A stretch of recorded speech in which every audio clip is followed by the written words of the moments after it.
Next up is a gentleman that's been down here for 11 years straight. He comes from the mountains of Maryland. He represents the Western Maryland Sportsman's Association, Mr. Ray Gibbons.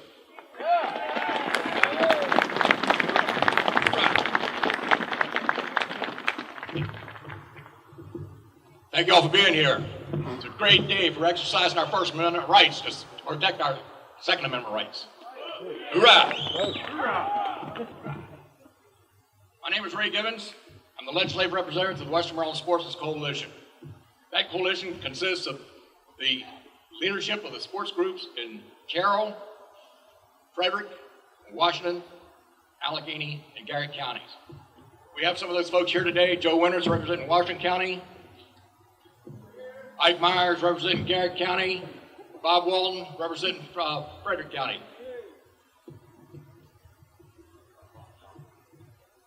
We citizens of Maryland have been living under a tyrannical governor for way too many years, along with a one-sided House and Senate. Year after year, they pass laws unnecessarily restricting the rights of honest, law-abiding citizens, and doing this in the name of public safety, knowing full well that the real reason to disarm the American citizen opposition to their mission of state and then national socialism. Thank you.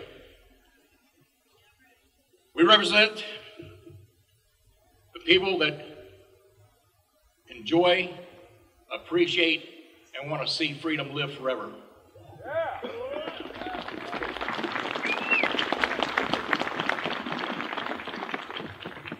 We freedom-loving Second Amendment supporters witness this in the form of one legislative season to the next.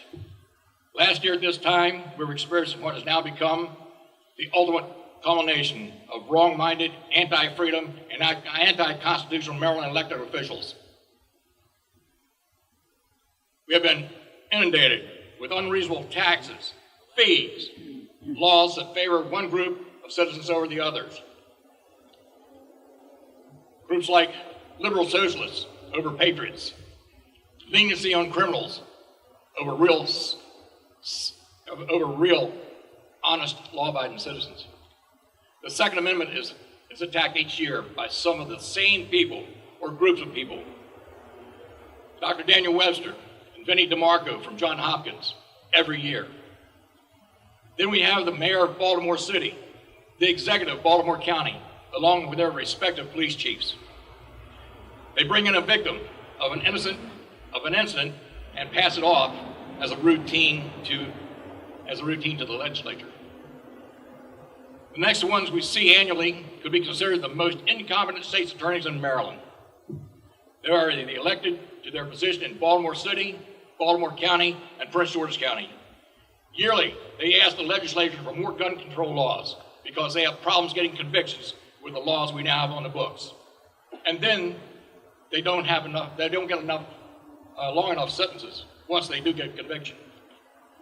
What they don't seem to realize is that there are only 3 jurisdictions out of 24.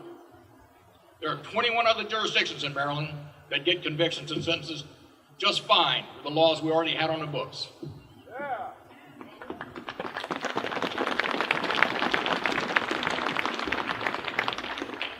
They are not getting the convictions that they think acceptable. Maybe their problem is their own inabilities.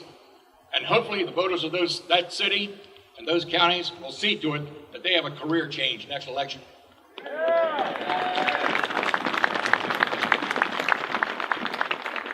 If they are not getting acceptable or mandatory sentences, in their opinion, they do not need new laws. They need new judges. But again, we only have to look here to our governor's mansion to see who appoints those liberal judges. I'm now going to remind you of something once said by President Ronald Reagan. What good speech would end without him? He stated, "As for enemies of freedom, they will be reminded that freedom is the highest aspiration of the American people. We will negotiate for it, sacrificed for it. We will not surrender it. Now or forever.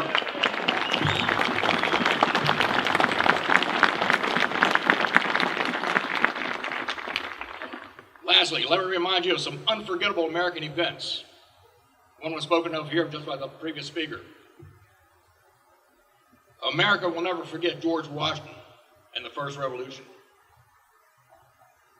New Orleans will never forget Andrew Jackson and the War of 1812. Texas will never forget Travis, Crockett, Houston, and the Alamo. And finally, Marylanders will never forget Governor Martin O'Malley and Senate Bill 281. Yeah.